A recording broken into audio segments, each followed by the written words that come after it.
Andala, andala, andala. Bienvenue et bon retour sur ma chaîne et bon retour à cette mini-série sur les cauchemars. Donc, pour commencer, il fallait que je vous signale deux, trois choses avant de commencer. Tout simplement, c'est que cette série est basée sur une perspective qui est spirituelle, culturelle et énergétique. Elle n'est pas du tout médicale, donc si vous avez des problèmes sur le plan médical, à vous de voir votre professionnel, un professionnel de la santé pour ça.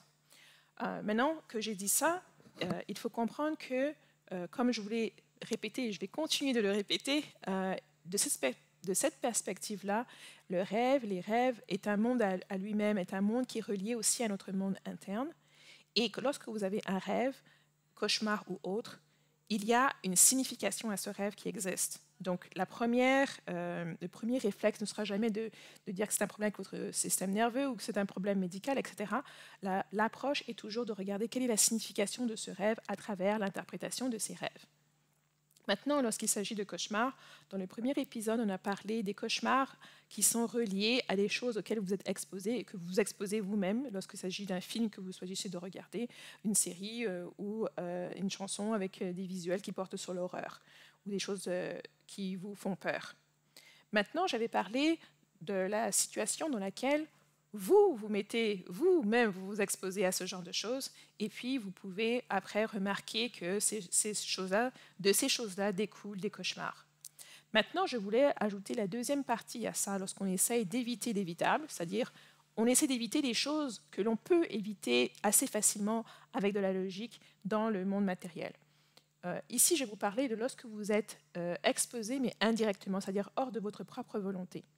Ici, il peut s'agir tout simplement que vous savez que vous n'aimez pas les films d'horreur, vous n'aimez pas ce genre et vous ne voulez pas être exposé, ça vous donne des cauchemars. Donc, vous ne regardez pas ce genre de film. Cependant, peut-être que vous habitez avec un colocataire qui adore les films d'horreur et qui en regarde tout le temps. Et il se pourrait que lorsque cette personne-là regarde les films d'horreur, il se trouve que, par exemple, si vous êtes dans un dortoir à l'université, vous partagez la même chambre. Donc, pendant que vous dormez, cette personne-là regarde ces films d'horreur-là. Et il se pourrait que pendant que vous êtes en train de dormir, cette personne a le son, et puis vous continuez pendant que vous dormez à entendre tout ce qui se passe dans le film. Donc même si avant de vous coucher, cette personne-là ne faisait rien, vous allez dormir, et dans la même pièce, cette personne est en train de regarder un film d'horreur qui, après, vous porte à avoir des cauchemars. Et ça pourrait que les cauchemars se manifestent la même nuit, ou quelques nuits plus tard, ou même quelques nuits, mais quelques semaines plus tard aussi. Il n'y a pas vraiment une règle selon laquelle le cauchemar va se manifester immédiatement ou se manifester bien plus tard. Le point ici, c'est le temps que ça prend à votre subconscient ou à cette information, cette imaginée, cette histoire, en fait, à pénétrer dans votre subconscient et à pénétrer dans votre monde, le monde de vos rêves. Aussi, il se pourrait aussi que lorsque vous allez vous coucher, cette personne-là, même si elle a ses écouteurs, la façon dont son ordinateur est ou la télévision envoie et projette des images qui sont sur la télé sur vous.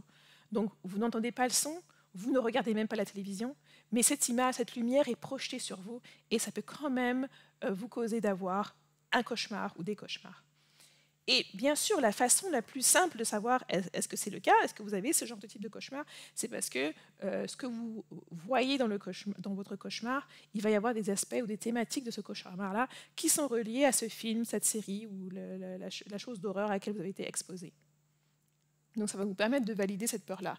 Et comment vous la validez? Il faut que vous ayez une conversation avec votre colocataire. Donc par exemple, si vous avez fait un cauchemar, vous en parlez à votre colocataire et c'est cette personne-là qui pourrait vous dire « Oh, c'est bizarre, il y a 2-3 choses que tu viens de me dire qui étaient dans le film que je regardais il y a une semaine ou un mois ou avant-hier. » Et ça vous permet de faire un lien indirect. Maintenant, vous pouvez réfléchir à comment est-ce que ça a pu pénétrer dans votre monde des rêves. Et bien sûr, ça va vous aider à prendre des mesures. Donc dans ce cas-là, vous allez dormir dans une autre chambre, ou alors la personne qui regarde le film doit aller dans une autre pièce avec des écouteurs où vous n'avez pas la capacité d'entendre le film, ni de le voir, ni d'avoir cette lumière-là projetée sur vous.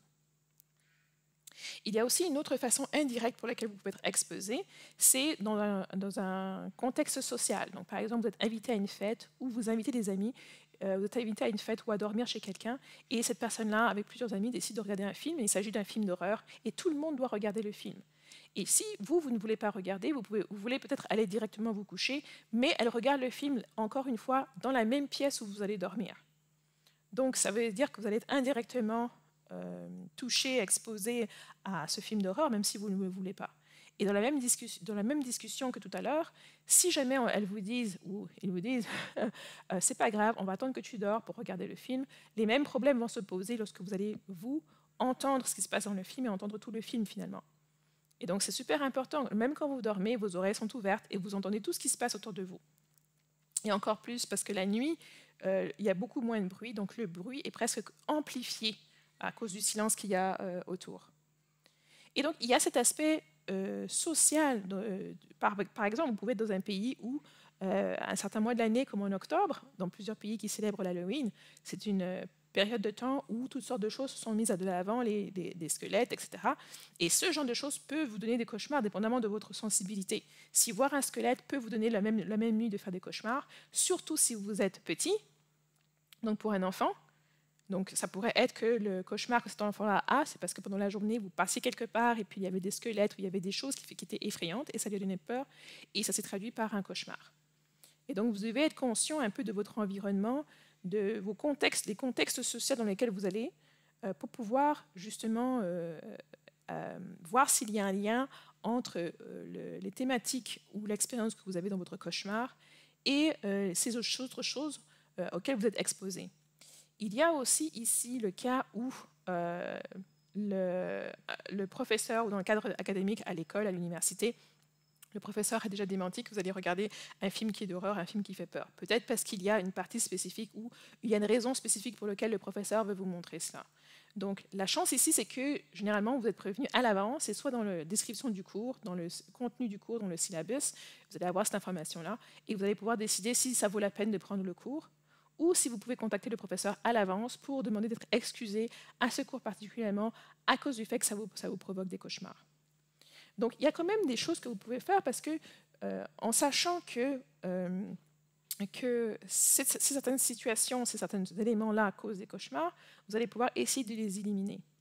Maintenant, il y a un petit point que j'aimerais souligner en termes des enfants. Donc, autant quand vous êtes adulte, si vous êtes dans la même pièce, vous pouvez tout entendre un film et avoir le même résultat comme si vous aviez en fait regardé le film alors que vous étiez en train de dormir.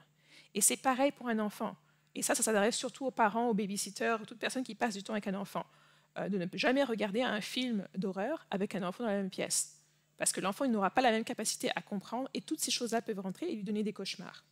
Pareil, si l'enfant est en train de dormir dans la même pièce, ses oreilles sont ouvertes, il va quand même pouvoir entendre tout ça et ça pourrait lui causer des cauchemars. Donc assurez-vous s'il y a un enfant, que l'enfant est dans une autre pièce, une pièce qui est assez éloignée, où le bruit de la télévision ou du film ou de la série que vous allez regarder ne peut pas s'entendre depuis cette pièce-là. Quitte même à vous de mettre un moniteur dans la chambre de l'enfant ou du bébé pour pouvoir l'entendre si jamais il se réveille ou quoi que ce soit, et puis regarder le film de façon dans un endroit qui est plus reculé et où le bruit ne peut pas être perçu. C'est super important parce que parfois vous allez avoir un enfant qui commence à faire pipi au lit, qui peut commencer à faire des terreurs de nuit, etc. Et c'est tout simplement relié au fait que lorsqu'il s'endort sur le canapé, vous le laissez dormir là pendant que vous regardez un film d'horreur ou une série d'horreur, etc. Et que vous pensez que parce que l'enfant est endormi, il n'y aura pas d'impact. Et aussi, parfois, l'enfant est trop jeune pour pouvoir articuler ce qui lui fait peur. Ça peut être un mot, ça peut être un cri, ça peut être quelque chose que lui, il interprète de la façon à sa façon à lui, donc qui n'est pas exactement ce qui était dans le film, et ça va être beaucoup plus difficile pour vous de discerner est-ce que ça vient de ce film ou est-ce que ça vient d'autre chose. Donc c'est mieux de juste éliminer cette source-là en faisant très attention de ne pas exposer un enfant à ce genre de choses. Donc voilà, j'espère que ce petit début de discussion va vous permettre quand même de pouvoir, dans un premier lieu, tout simplement éviter l'évitable.